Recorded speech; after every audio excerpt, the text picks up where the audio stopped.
The impact threw Nara across the command module, her exoskeleton absorbing most of the damage. Warning lights flashed across the console of her research vessel as smoke filled the cabin. Emergency protocols activated, filling her breathing chambers with stabilizing fluid as the ship plummeted through the atmosphere of the uncharted planet.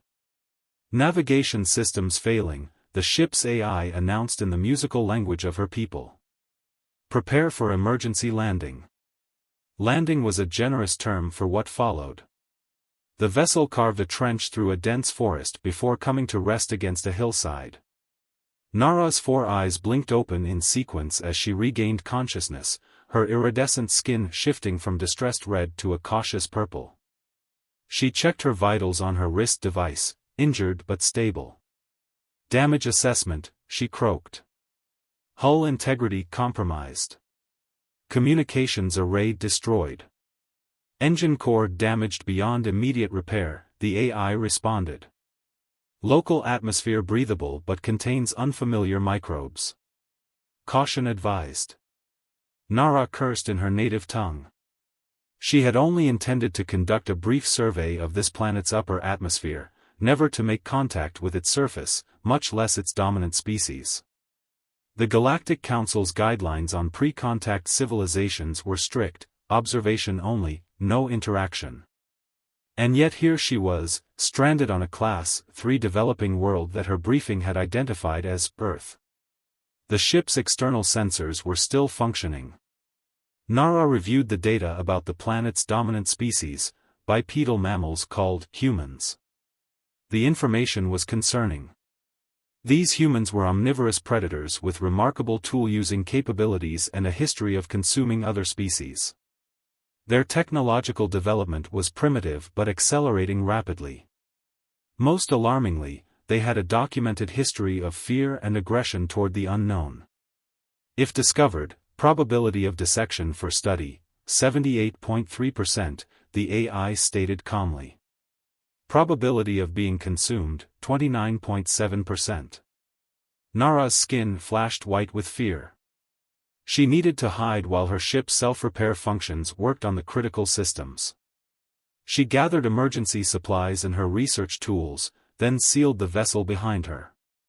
The gravity was stronger than her homeworld, making her movements awkward as she ventured into the forest. Earth's single sun filtered through the trees, its light harsh compared to the gentle illumination of her binary home stars. For 3 local days, Nara remained hidden, observing from a distance as various Earth creatures moved through the forest. She collected samples and data, making the best of her unplanned field research. Her universal translator worked on deciphering the communications of nearby humans, though direct contact remained her greatest fear. On the 4th day, as she examined a flowering plant, a sound made her freeze. Heavy footsteps approached through the underbrush. Nara's camouflage abilities activated instinctively, her skin mimicking the patterns of the forest floor as she pressed herself against a tree trunk. A human male emerged into the clearing. He was taller than the average measurements in her database, with dark hair and a face covered in short facial hair. He carried what appeared to be research equipment, collection containers, a recording device, and various tools hanging from a vest. Nara remained perfectly still, her 4 hearts pounding so loudly she feared the human might hear them. The human stopped, seeming to sense something amiss. He turned slowly, his gaze passing over her hiding spot. She might have remained undetected if not for her injury. A sharp pain shot through her damaged limb, causing an involuntary movement and a soft chirping sound, her species equivalent of a gasp. The human's head snapped toward her. Their eyes met, his 2 round ones widening at the sight of her 4 oval ones. "Hello there," he said, the translator converting his words with a slight delay. "I won't hurt you." Nara's skin flashed warning colors as she prepared to flee. All her training and the AI's predictions told her this predator would attempt to capture, study, or possibly consume her. The human carefully set down his equipment and raised his empty hands. "My name is Daniel. Are you, not from around here, are you?" Nara's translator processed Daniel's words, but understanding the meaning behind them was another matter entirely. She remained frozen, her skin now pulsating between camouflage patterns and warning colors. "I am researcher Nara Vex of the Galactic Science Academy," she finally replied, her translator converting her musical tones into rough approximations of human speech. "If you attempt to consume me, I must warn you my species is highly toxic to Earth biology." Daniel's eyebrows shot up, and a sound erupted from him that the translator identified as laughter, though Nara's database indicated this could signal either amusement or aggression. "Consume you? Good grief, no. I'm a biologist, not whatever you think I am." He took a careful step forward, then stopped when Nara's skin flashed bright red. "You're injured." Nara glanced down at her right lower limb, where bluish fluid seeped through her exoskeleton. "The crash damaged my protective casing. It is uncomfortable. Look, I have a cabin about 2 kilometers from here. I have medical supplies. I can help you." Daniel gestured in a direction through the trees. Nara's internal risk assessment calculated rapidly. Remaining in the open increased her chance of discovery by other, potentially more dangerous humans. The injury required treatment beyond her emergency kit's capabilities. And this human, despite being a predator species, displayed none of the hunting behaviors in her database. "Why would you assist an alien species?" she asked, suspicion evident in her harmonic tones. Daniel shrugged. "Scientific curiosity? Basic decency? Take your pick. But I promise I have no intention of harming you." With reluctance born of necessity, Nara agreed to follow him. Her injury made the journey slow and painful. Daniel patiently adjusted his pace, occasionally offering an arm for support, which she initially refused but eventually accepted as the terrain grew steeper. The human's cabin was a small wooden structure nestled among the trees. Solar panels on the roof suggested a level of technology Nara found reassuring, primitive by her standards but indicating some scientific understanding. Inside, Daniel cleared a space on what appeared to be a sleeping platform. "Lie down here. I need to examine your injury." Nara hesitated. In her species, allowing a stranger near an open wound was an act of extreme vulnerability. Among predator species in the galaxy, exposing an injury often triggered feeding responses. "I need to clean and bandage that wound," Daniel explained, gathering supplies from a white container marked with a red symbol. The translator struggled with some of the medical terminology as Daniel explained his intentions, but Nara understood enough to remain wary. When he approached with a clear liquid, her skin rippled with alarm. "This might sting," he warned, dabbing the antiseptic on her wound. Nara chirped in pain, her body instinctively releasing defensive pheromones that made Daniel cough and back away momentarily. "Sorry. Automatic response," she explained. "My species releases chemical deterrence when threatened." "Fascinating," Daniel said, opening a window before returning to his task. "Is that part of your color-changing ability too?" As Daniel cleaned and bandaged her wound, Nara's scientific curiosity began to override her fear. She observed him carefully, noting his methodical approach and gentle touch, behaviors inconsistent with a predator preparing a meal. When he finished, Daniel stepped back. "Hungry? I can make some food." The word food triggered Nara's fears anew. Was this the moment he revealed his true intentions? Her skin paled to a defensive white as Daniel moved to another part of the cabin. He returned with 2 containers, one with water and another with small colored objects. "I don't know what your species eats, but these are just plant materials. Berries and nuts. No meat, I promise." Nara scanned the offerings with her wrist device. "Your intention is not to fatten me for consumption?" Daniel nearly choked on the berry he'd just popped into his mouth. "What? No. Where did you get that idea?" Our database indicates humans are omnivorous predators who consume other species, Nara explained. The logical conclusion was that you brought me to your dwelling for food preparation. Daniel's laughter filled the cabin. Well, your database needs an update. I'm actually vegetarian.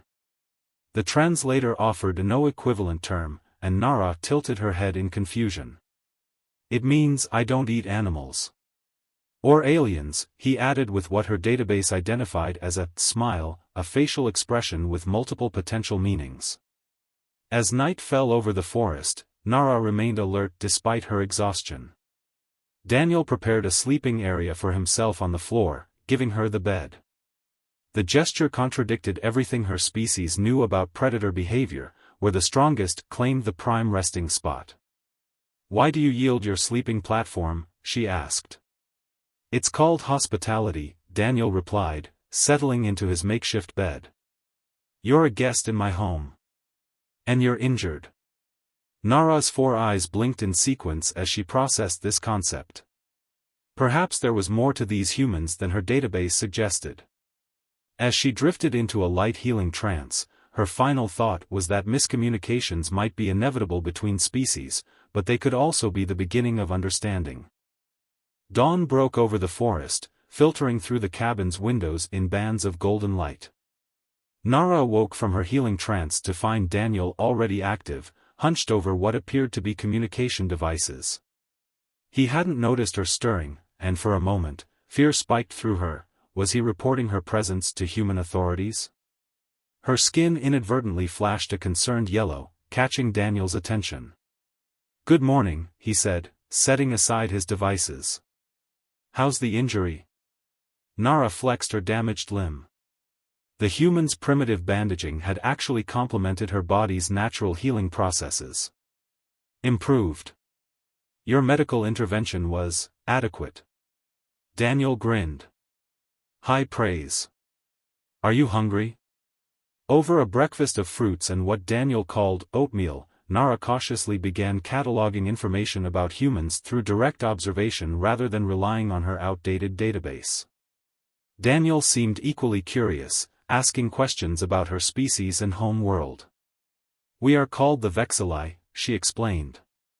Our planet orbits binary stars in what you would call the Cygnus constellation. And you're some kind of scientist? Daniel asked, fascinated by how her skin changed hues as she spoke. I am a xenobiologist specializing in pre-contact civilizations. I was conducting atmospheric readings of Earth when my ship malfunctioned. She hesitated, then added, I violated our protocols by making contact with you. Daniel leaned forward. There are others like you studying us? The Galactic Science Academy maintains observation posts at the edges of your solar system. Earth is classified as developing but potentially promising. Nara's skin shifted to a thoughtful blue. Though our assessment of your predatory nature may require revision. This prompted a long discussion about human behavior and culture. Daniel explained concepts like empathy, cooperation, and scientific curiosity, values that, surprisingly, aligned closely with Vexilli principles. Not all humans are alike, Daniel emphasized. Some would react to you with fear or hostility, yes. But others would be fascinated, welcoming. Nara absorbed this information, mentally composing what would be a revolutionary paper for the Academy, if she ever returned home. After breakfast, Daniel suggested examining her crashed ship. Maybe I can help with repairs? The offer surprised her. Your technology is centuries behind mine. Sometimes fresh eyes see solutions others miss, he countered. The journey back to the crash site revealed another layer of understanding. Daniel pointed out various plants and animals, explaining their roles in Earth's ecosystem. Nara found herself impressed by his knowledge and perspective. For a species so young in their development, humans showed remarkable insight. At the ship, Daniel's engineering knowledge proved more valuable than Nara had anticipated. While he couldn't comprehend the quantum mechanics of her propulsion system, his practical suggestions about repairing the hull using available Earth materials were unexpectedly useful. The damage isn't as bad as it first appeared, Nara admitted, running diagnostic protocols. Primary systems are repairing themselves, but the communication array requires physical reconstruction. What materials do you need? Daniel asked. She showed him diagrams on her holographic display. Some components had Earth equivalents, while others would need to be fabricated from her ship's limited stores. As they worked together through the afternoon, Nara found herself relaxing in Daniel's presence. The translator facilitated their communication, but they began developing a shorthand of their own, gestures and expressions that bridged their biological differences. At one point, their hands touched as they both reached for the same tool. Daniel's skin was warm against her cooler exoskeleton. The moment lingered before Nara pulled away, her skin flushing a color that had no equivalent in human visual spectrum, the Vexillai indicator of emotional confusion. I was taught that humans fear difference, she said quietly. That your species reacts with violence to the unknown. Daniel sat back on his heels, considering her words. Some do. But fear often comes from misunderstanding. The more we learn about each other, the less we fear. As the sun began to set, they gathered their tools and prepared to return to the cabin. The ship's repairs would take several more days, time that Nara now viewed with less apprehension. Tomorrow we can work on the communications array, Daniel suggested as they walked through the darkening forest. Then you can contact your people. The prospect should have filled Nara with relief. Instead, she felt an unexpected reluctance. Reporting her findings about humans, about Daniel, would change how the Galactic Council viewed Earth. It could accelerate plans for official first contact, ending the planet's isolation among the stars. What would you do, she asked carefully, if more like me came to Earth? Daniel looked up at the first evening stars appearing overhead. I'd hope they'd be as willing to learn from us as we are from them. As they reached the cabin, Nara realized something profound had changed. She had come to Earth as an objective observer and crashed as a frightened refugee. Now, she found herself in the unprecedented role of ambassador between worlds. Understanding, she realized, flowed both ways across the gulf of stars. The next morning began peacefully enough with what had become their routine, breakfast, discussing cultural differences, and planning the day's repair work. Daniel was explaining the concept of weekend when a distant mechanical sound interrupted them. Helicopter, he said, his expression suddenly tense. He moved to the window, peering through a gap in the curtains. Military, by the look of it. Nara's skin paled to ghostly white. They're searching for my ship. Probably. The crash must have registered on their radar systems. Daniel grabbed his backpack and began hastily filling it with supplies. We need to move. They'll search this area systematically. Fear coursed through Nara, but it was different now, not fear of Daniel, but fear of what other humans might do. If they find me. They won't, Daniel cut her off. But we need to get to your ship first. If they find it before we can hide or move it. They left the cabin immediately, taking a circuitous route through the densest parts of the forest. Daniel moved with surprising stealth for a species Nara had classified as noisy bipeds. They paused as another helicopter passed overhead, its rhythmic thumping fading as it moved westward. They're establishing a search grid, Daniel whispered. We have maybe an hour before they reach your crash site. When they arrived at the ship, Nara immediately activated its cloaking systems. Damaged in the crash, they could only maintain camouflage for short periods. How long can it stay hidden? Daniel asked, helping her gather the most crucial tools and components. 30 minutes at most before the power cells need recharging. Nara worked quickly, her 4 hands moving in coordinated precision as she extracted the ship's memory core and navigation system. Without these, human technology cannot reverse engineer my ship's advanced systems. Daniel kept watch while she worked. There's a cave system about 2 kilometers north. We could hide there while deciding our next move. A sharp crack echoed through the forest, a branch breaking under heavy boots. Daniel froze, signaling Nara to silence. Through the trees, they glimpsed the unmistakable forms of human soldiers, dark uniforms, weapons held ready, moving in organized patterns through the underbrush. Too late for the caves, Daniel breathed. Into your ship. Can it move at all? Short bursts only. The propulsion system is partially repaired. That's our only chance. Can you get us to the mountain ridge? He pointed to a distant line of peaks. Inside the ship, Nara activated emergency protocols.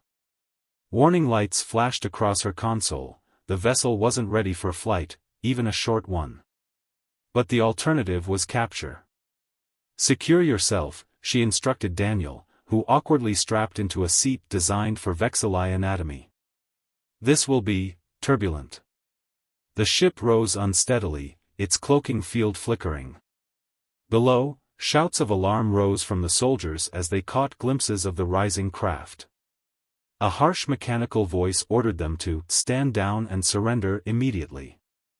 They can't shoot what they can't see, Nara muttered, pushing the damaged engines beyond safety limits.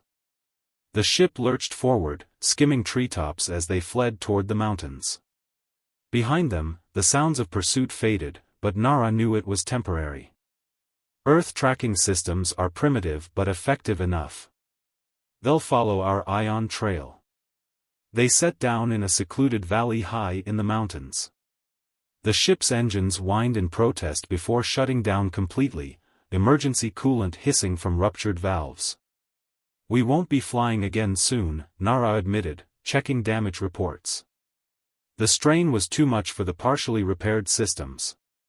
Daniel helped her from the ship, supporting her as they made their way to a sheltered overhang. The air was thin at this altitude, making both of them breathe heavily. I've put you in danger, Nara said, her voice modulating with distress. Your government will consider you a traitor for helping me. Daniel shrugged with forced casualness. I was due for a career change anyway. As night fell, they huddled together for warmth. The temperature dropped rapidly in the mountains, and Nara's species was adapted to a warmer world. Daniel wrapped her in his jacket, then built a small, carefully shielded fire. Why are you risking everything to help me? Nara asked, her skin glowing softly in the darkness with a deep indigo hue, the Vexillai expression of profound confusion mixed with gratitude. Daniel was quiet for a long moment, poking at the small fire. When I was a kid, I used to stare at the stars and wonder if we were alone in the universe. Most of humanity still does. He looked up at her. You represent something profound, proof that we're part of something bigger. If they captured you, studied you like a specimen, that miracle would become just another scientific footnote, classified and hidden away. Your people aren't ready for official contact, Nara acknowledged. The Galactic Council was right about that. Maybe not all of us, Daniel agreed. But some are. And more will be, in time. They sat in silence, watching distant lights move across the valley below, search parties with flashlights, methodically combing the wilderness. We need a new plan, Daniel finally said. Your ship can't fly, but could we use its components to boost a signal to your people? Nara's eyes brightened sequentially. The communication array is damaged but functional. If we could power it sufficiently. There's an old weather station near the peak, Daniel said. Automated now, but it has a solar array and backup generators. As they began planning their next move, Nara realized the danger approaching wasn't just from human authorities. It was from the inevitable collision of worlds, her advanced society and humanity's emerging one. Daniel represented the best of his species, but even he couldn't speak for all of Earth.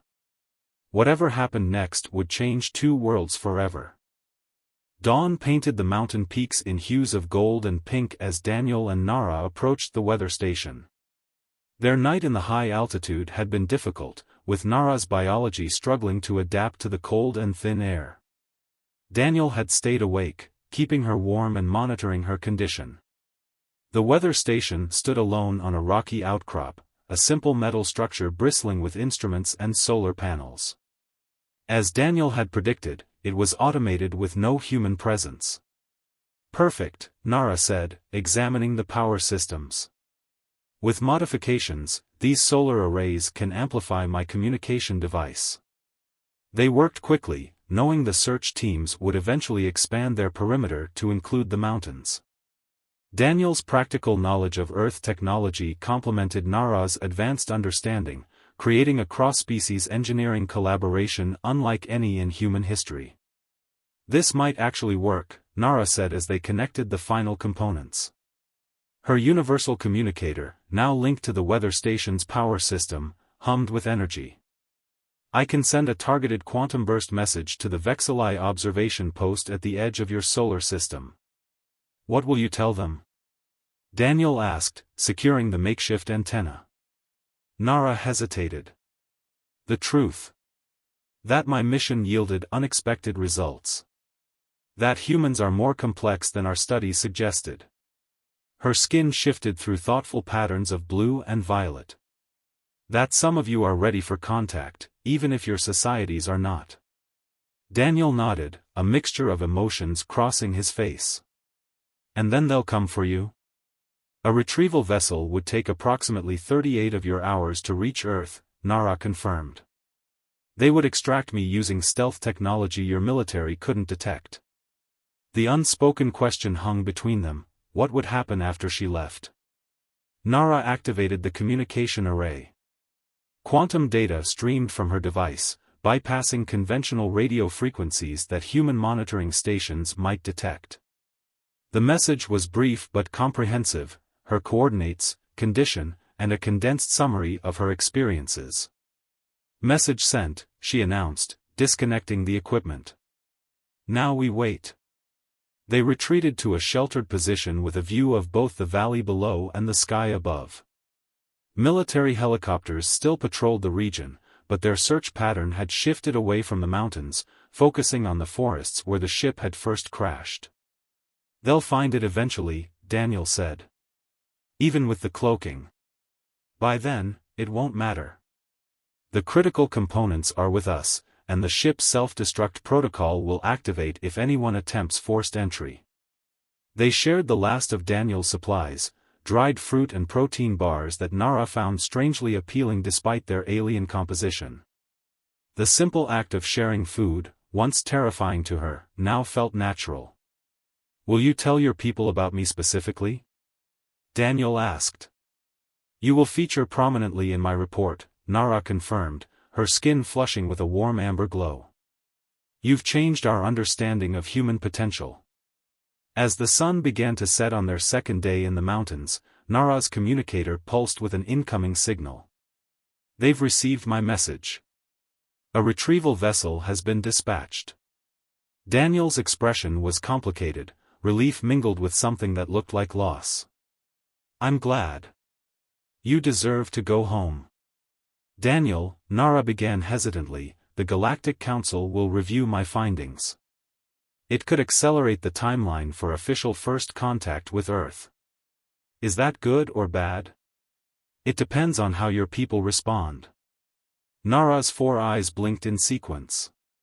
Change is never easy for any species. As night fell completely, they spotted a new light in the sky, different from the stars, moving with purpose. The retrieval vessel approached, invisible to Earth radar but glowing softly to Nara's specialized vision. "They're here," she said softly. Daniel stood, helping Nara to her feet. Her injury had improved, but the strain of their mountain trek had taken its toll. "I guess this is goodbye," he said.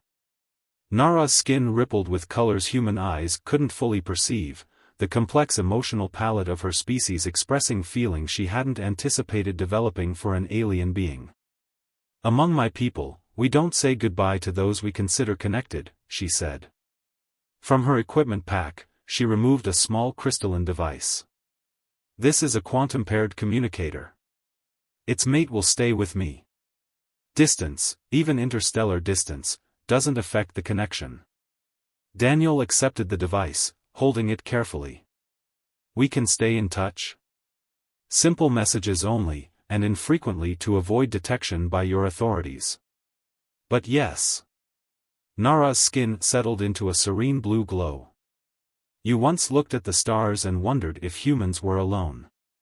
Now you know with certainty that you are not.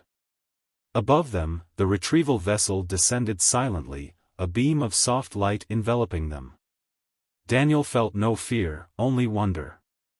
The Council may still decide your species needs more time before official contact, Nara said, her form beginning to shimmer as the retrieval process initiated. But unofficial contact has already begun. With you. Daniel reached out, his hand meeting Nara's in a gesture that bridged the vast differences between their worlds. When your people do come officially, I'll be ready to welcome them. As will I, Nara replied, her image growing translucent. This isn't an ending, Daniel. In the language of my people, we would call it, Zitharel, the first breath of a new story. The light intensified, and Daniel had to shield his eyes. When he looked again, Nara was gone, leaving only the crystalline communicator in his hand and footprints in the mountain soil, evidence of a meeting between worlds that most of humanity wasn't yet ready to know about. In the sky above, a momentary shimmer of light accelerated toward the stars. Daniel watched until it vanished from sight, then carefully pocketed the communicator. He would need to create a convincing story for the authorities about his disappearance and return. His cabin and research would need to be relocated. His life would never be the same. But as he began the long trek down the mountain, Daniel felt only anticipation. Somewhere across the Gulf of Stars, Nara was telling her people about Earth, about the possibility of connection despite differences. And someday, perhaps sooner than anyone expected, her people would return. Not as fearsome predators or prey, but as fellow travelers in the vast cosmic ocean. The first breath of a new story had indeed begun.